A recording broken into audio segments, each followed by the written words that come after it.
Hello എന്ന് ചോദിച്ചപ്പോൾ ആ ലളിതയാ സൗണ്ട് എപ്പോഴും ഭയങ്കര ചെറുതാണ്. ലളിതയാ എന്ന് പറഞ്ഞു.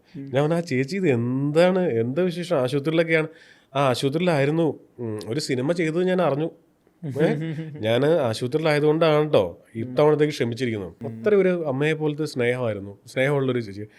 ഇന്നലെ വരെ എന്ന് പറയുന്ന സിനിമ ഷൂട്ട് കഴിഞ്ഞിട്ട് കറക്റ്റ് ഷൂട്ട് കഴിഞ്ഞിട്ട് ഞാനിങ്ങനെ വീട്ടിലിരിക്കുമ്പോൾ ഒരു ദിവസം വേറെ ഒരു നമ്പറിൽ നിന്ന് കോള്. അപ്പോൾ കോള് എടുത്തപ്പോൾ ഹലോ എന്ന് ചോദിച്ചപ്പോൾ ആ ലളിതയാ സൗണ്ട് എപ്പോഴും ഭയങ്കര ചെറുതാണ്. ലളിതയാ എന്ന് പറഞ്ഞു. ഞാൻ പറഞ്ഞു ആ ചേച്ചി ഇത് എന്താണ്, എന്താ വിശേഷം, ആശുപത്രിയിലൊക്കെയാണ്?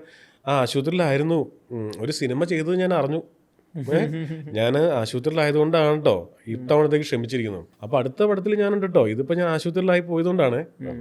പിന്നെന്താ ചേച്ചി ഇല്ലാതെ നമ്മൾ പടം ചെയ്യുമോ എന്നൊക്കെ പറഞ്ഞു വെച്ച് ഞാൻ ഈ ഇത്രയും പടങ്ങളിൽ അഭിനയിച്ചിട്ട് ഈ സത്യമാഷിൻ്റെ കൂടെയും നസീർ സാറിൻ്റെ കൂടെയും സേതുമാധവൻ സാറിൻ്റെ പടങ്ങളിലും വിൻസെൻ്റ് മാഷിൻ്റെ പടങ്ങളിലും ഹരിഹരൻ സാറിൻ്റെ പടങ്ങളിലൊക്കെ അഭിനയിച്ചിട്ട് അത്രയേറെ എക്സ്പോഷർ കിട്ടിയിരിക്കുന്ന ഒരു നടി, അത്രയേറെ അവാർഡുകൾ, അംഗീകാരങ്ങൾ, പണം ഒക്കെ സമ്പാദിച്ചിരിക്കുന്ന ഒരു നടിക്ക് ഞാനെന്നൊരു ചെറിയ വ്യക്തിയുടെ പടത്തിൽ ഒരു ചാൻസ് ചോദിക്കേണ്ട ആവശ്യമില്ല. അതവർക്ക് ഈ പ്രൊഫഷനോടുള്ള സ്നേഹമാണ്.